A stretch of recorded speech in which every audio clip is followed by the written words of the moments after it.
Hello, good afternoon, and welcome to my presentation, Get Creative in the Lesson Plan with Instant, Low or No Prep Activities. That was what I had in mind when I put my book together, Instant EFL Lesson Plans.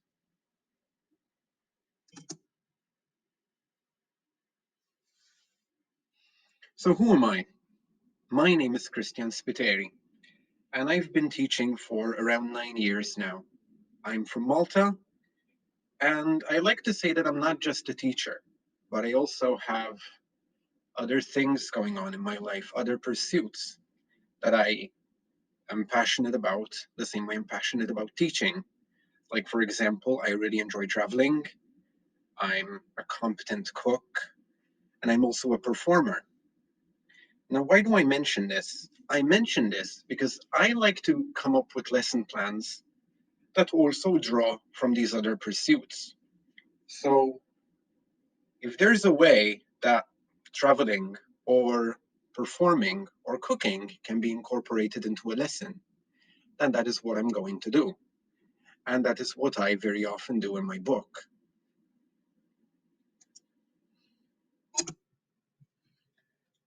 So my book is named Instant EFL Lesson Plans, 25 creative, highly engaging lesson plans from practically nothing. Now, the need to write this book came to me because of challenges I was facing. So I found myself in many situations where I was fresh out of doing my TEFL, and I found that the expectations that were being placed on me were too much pressure for me.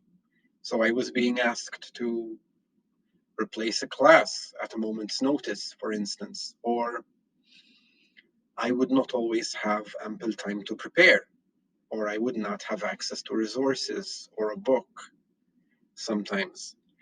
And I realized that every time this happened, I struggled.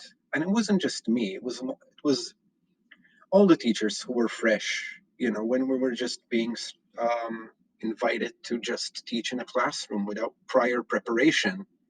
A lot of us were struggling. And that was when I started thinking along a different line. I started thinking, how about I start collecting lesson plans, which I can use again and again without needing to prepare, without needing to print or ask for the stereo. How can I come up with lesson plans and bring them to class so that I am always prepared? Um, I never need to feel pressured or out of place when I'm about to go teach. And I started writing lesson plans myself, observing what others were doing, again, drawing from what inspired me in my daily life. And I used that to come up with a collection of lessons. And we're going to look at one of them in particular today. So, one of the lessons that are in my book is named improv storytelling. So that's not a typo. It's not meant to be improv, it's improv, because somebody mentioned that to me the other day. Um, Now, improv, if you don't know, means acting or performing without having a script prepared. It means going out there to do something without having prepared in advance, created a script, or thought about how you're going to do it. So it's quite a challenge. I put that lesson together because, as I said, I like to draw from my other pursuits. And at the time, I was very much involved in performing arts and in improv theater. So I put this together. The lesson was a hit. Students loved it. And it won the One Stop English Lesson Share of the Month award in February of 2020. So I'm quite proud of this lesson. I particularly like this lesson because it doesn't even require familiarity with students. So, say I'm at school and suddenly the head of school approaches me and says, "Can you please replace this classroom, replace the teacher for this classroom because they're sick or they have to go?" I know that I can take this lesson with me and it will work. I don't need to know how far along in the book they are, or what the teacher was doing with them before, because this doesn't even touch grammar or vocabulary or anything, at least not directly. So I'm going to walk you through the steps of how I would deliver this lesson.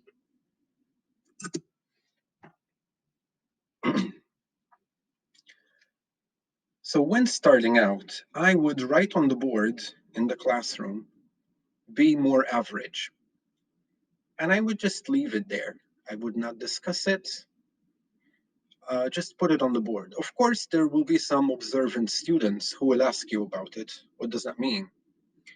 And if they do ask you that, I would suggest you don't actually answer. Instead, turn it into a question. What do you think it means?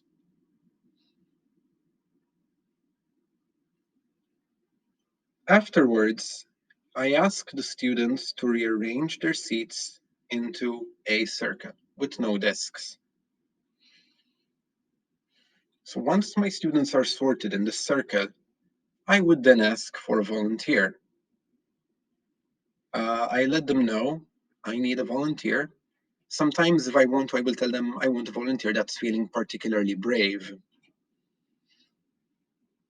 Once I have a volunteer, I give them the following instruction. I tell them I want you to come up with a story and tell it to us. Sometimes when you ask them that, some students will just get confused, and that's normal, that's part of it. So you can clarify further. Tell them what I want from you is that you think of a story right now, not a story from a film or from a book. It has to come from you, your imagination. And you need to start telling us the story. Now here, you will always get different results. It depends who the student is. It depends on their personality. It depends how extroverted they are. Some students will be immediately able to do this. Some students won't. Some students will just start off, then suddenly get stuck. And that's normal. That's part of it. That's what we expect. So we don't want to make any students uncomfortable with this. So if it's clear your student is struggling, you can lay off the pressure, tell them, okay, that's fine. Thank you for trying. So some will be able to accomplish it, some won't. It's normal that some students will feel uncomfortable. So if a student remains stuck, they absolutely cannot do the exercise, then you can invite a second or a third person to try it out. You can pick students yourself, or you can invite a volunteer. Let somebody volunteer if they want to do it.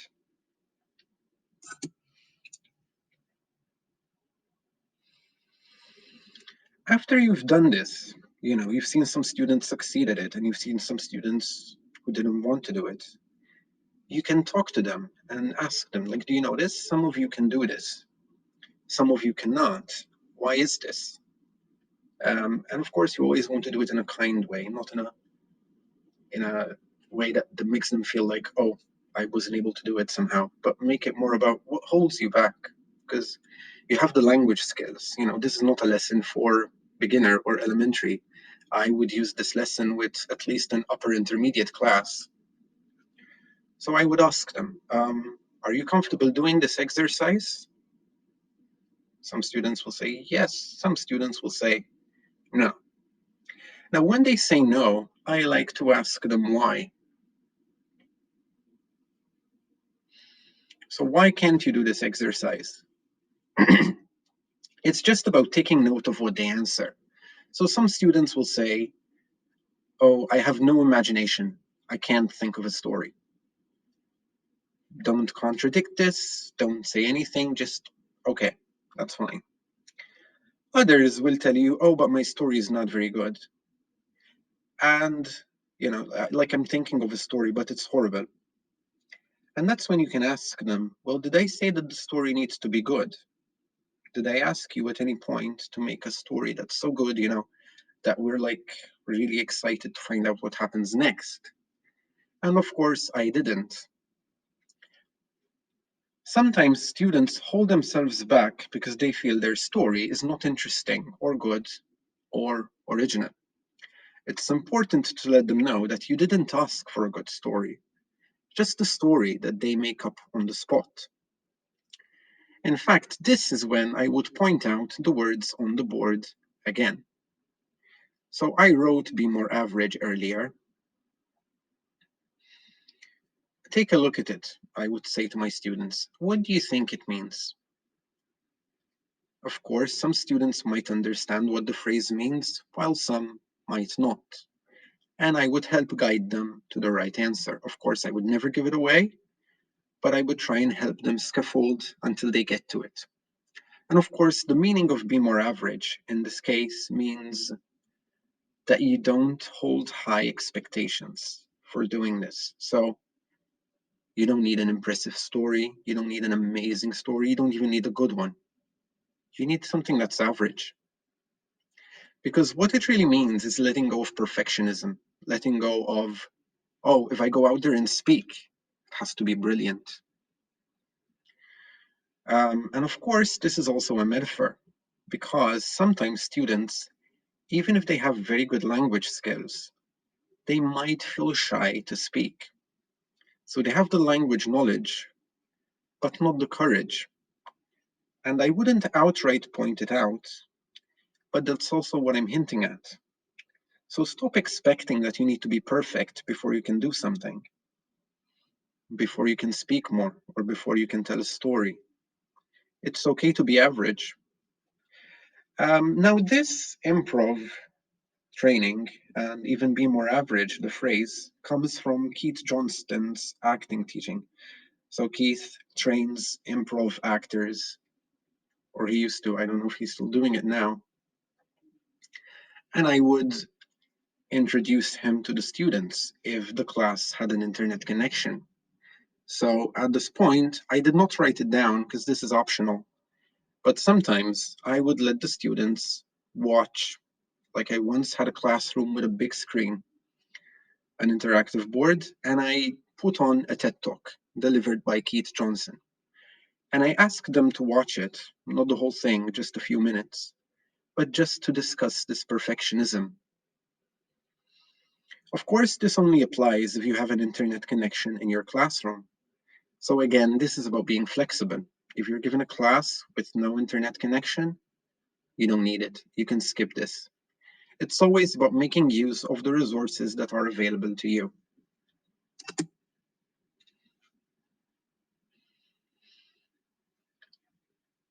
So we return the focus now back to the exercise, and we let the students know that we're going to carry out another one.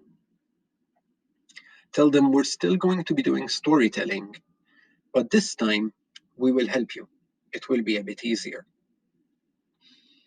And see if you can find a volunteer to do this exercise with you. Now, when you have a volunteer, ask them to wait so they don't need to get started yet, because you're going to give some more instructions. So issue the instruction to the rest of the class that they have 15 seconds to think of a noun, any one noun. Apple, dog, dragon, roof, house, doesn't matter. Afterwards, explain how this exercise will work. So the volunteer will again start telling up a made-up story. The difference is that this time, at random moments, particularly when you see that your volunteer is a bit stuck, you will call out pause so that the volunteer takes a break. Then you will indicate a student who will say the noun that they thought of, a keyword. Then the volunteer has to continue their story, but must include in it the new word that they have been given. So let's say a student starts talking about, I don't know, a girl went out for a walk, and then I say pause, and I point to the student, and the student says house.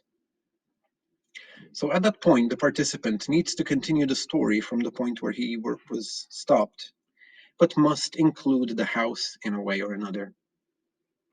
So as she was on a walk, she saw a house that was for sale, for example. That's the idea. Let the exercise go on until your count has reached 10 or 15 keywords.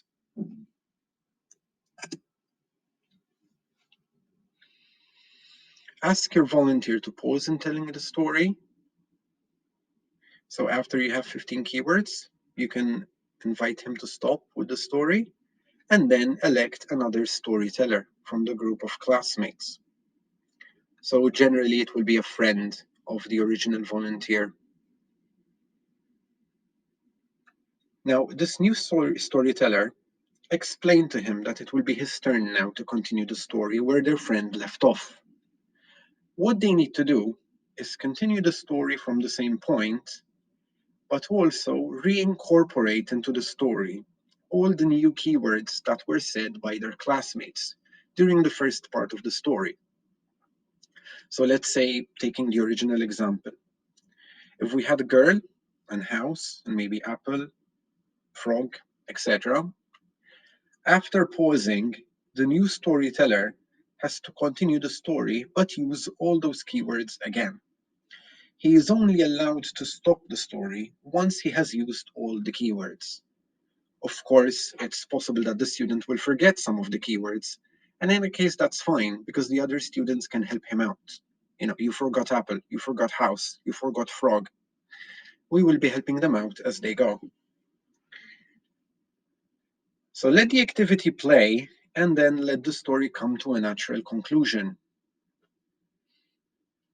If any other students are willing, offer them the opportunity to try either of the activities themselves. So if you have another student who's feeling adventurous, tell them that they can go next. They can try and tell the story using the first exercise or the second. It's their choice. Most importantly, however, also get feedback.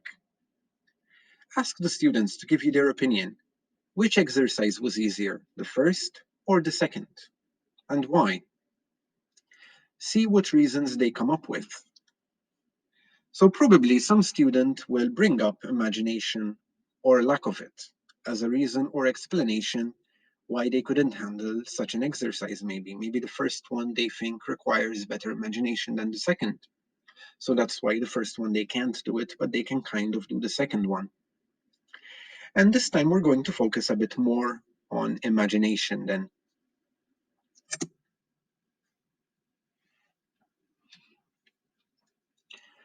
So make it clear to the students that we're going to focus on imagination as the basis for the next exercise. The class now needs to be split into two groups of equal size. The first group, the A students, will be made up of the students who feel somewhat comfortable with the storytelling activity. So these are the students who think, okay, I kind of have an imagination. I can do this exercise. I can tell a story. I can do it. The second group, Group B students, will be the students who claim they don't have the imagination to pull off such an exercise, or they're too shy. So this, in a way, makes them feel safer. Like, oh, I can't do this exercise, it's too difficult for me, then I need to be in Group B. So it acts kind of like a safety barrier because they think, okay, then he's not going to expect anything from me, like telling a story or such. Instruct every student A to buddy up with a student B and move their chairs to somewhere in the classroom where they are some distance from the other pairs. They should face each other. So each pair should have a space somewhere in the classroom where, when they are talking, they're not disturbing the other pairs, but they should be able to talk to each other and have a bit of privacy. Each student should be given a paper, which I will show you in a second, and asked to read it, but told not to show it to anybody. So student A will get a specific paper and student B will get a different paper. They have to read what it says, but they cannot tell their partner what it says or anybody else in the classroom. So student B, the students who claim they don't have an imagination, will get this piece of paper. Your partner has thought of a story, but they are not going to tell you the story. Instead, you have to ask them yes or no questions to extract it from them. Try and find out as much as you can about the story, because later you will be sharing it with the class. And there I wrote some examples of the yes or no questions that I mean. So, is the story about a cat? Does it live near here? Have you ever met it? So questions where the answer will always be yes or no. Student A, the student who claims to have a good imagination. They will get this paper. So your partner thinks that you are going to create a story, but they are wrong. They will be the ones creating the story without realizing. Your partner is going to ask you questions to understand the story. For example, is it about a house? You will have to answer these questions. However, you must follow these rules. If the question ends in a consonant, the answer should be no. If the question ends in a vowel, the answer should be yes. If the question ends in a Y, the answer should be maybe. So if your partner asks you, is the story about a fairy? Maybe. Is she sad? No. Does she live in a small house? Yes.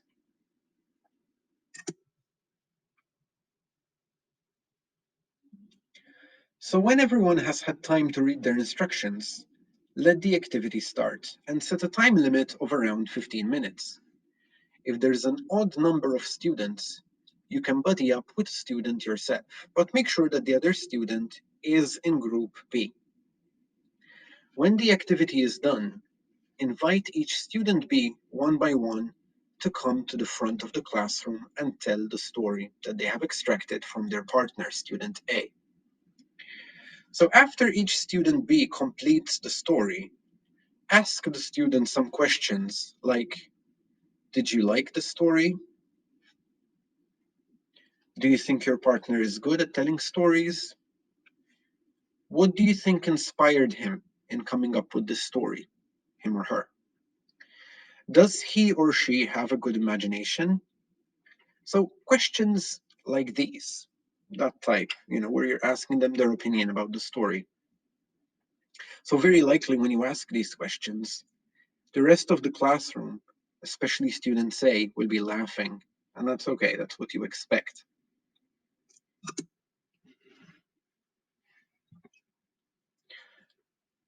So when that is done, when all students B have come up to the front of the classroom and they have told the story that they extracted from their partner, that's when you ask them all to go back to their seats and switch those roll cards that we assigned them a few steps before. So student A and student B will swap their papers so that they can read what the other person has in his roll card. This way, they will understand the meaning of the activity. They will understand what was going on. So after all the gasps of surprise have died down, you can elicit feedback from the class, asking them what they can learn from this activity. If the answer you're looking for isn't coming out, you can guide your students towards the answer. That everyone has imagination. Even the students who thought they didn't have imagination, they actually have it. Sometimes it gets blocked, but it is always there. So the concept is that when we need to tell a story, that's kind of pressure on us, a responsibility. I need to tell a story. I need to tell a good story. I need to tell a story that's interesting. And that kind of pressure can block you. But in this exercise, the students didn't know that they were creating a story. They thought, oh no, we're just asking questions. Whereas, of course, questions are still born out of imagination. But they are not aware of it. They're not aware that the responsibility is on them. So even the student who says, I absolutely have zero imagination, they will still be able to ask questions. Is it about an ant? Is it about a dog? Is it about a cat? You know.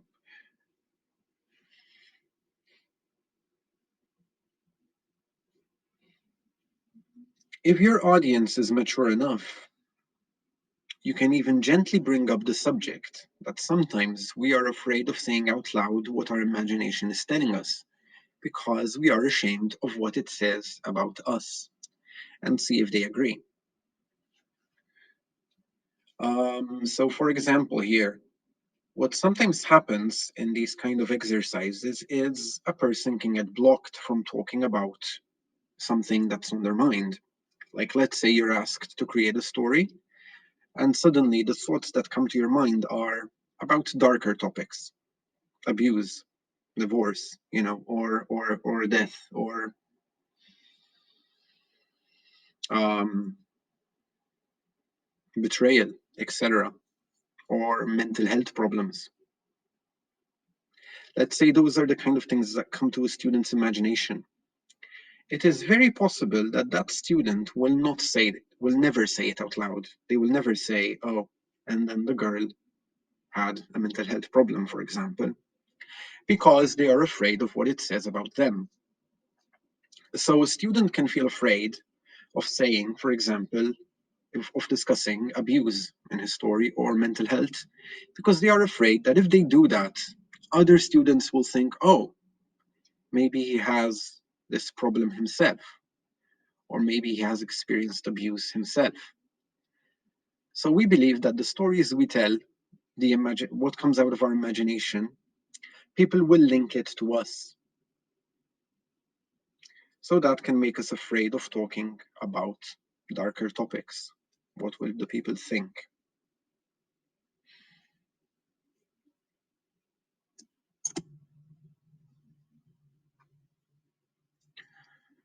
So that was the lesson plan, improv storytelling. The lesson can be downloaded from online. It's part of as I said, it's on the One Stop English website. Also, it's in my book. But what I want to discuss now is what can we take away from this lesson? What do we learn from it? So when delivering this lesson, what do I need to prepare? And essentially, all that I need to prepare is the papers, the roll cards, the ones for student A and the ones for student B. There is nothing else that I need to prepare for this, because even the positioning of the students in a circle, I don't need to prepare that. They'll come to class and then I will ask them to rearrange their seats. So there's very little preparing that I actually need to do. I just need to prepare those papers. And of course, I can prepare those papers once, but if at the end of the lesson I collect them, I can use them again and again and again. Do I need to know the class in advance? And of course, I don't. In fact, this was one of my favorite lesson plans to take with me when I'm substituting. I always got very positive feedback from the students, and it was always useful and successful because I did not need to know what the students had been doing in class the day before. I didn't need to link it to a grammar topic or a vocabulary topic. Instead, it was its own complete exercise, which makes it perfect for when you are only substituting for just one afternoon. Of course, you just keep your roll cards in your possessions, and you can use them again and again as often as you want. And that is the idea with my lesson plans. So some lesson plans require a little bit of printing and cutting up, like this one. Some others require nothing at all.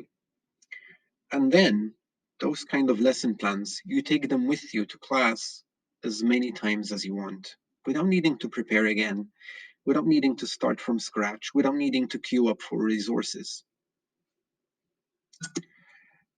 And for more content like this, check out the rest of my book, Instant EFL Lesson Plans.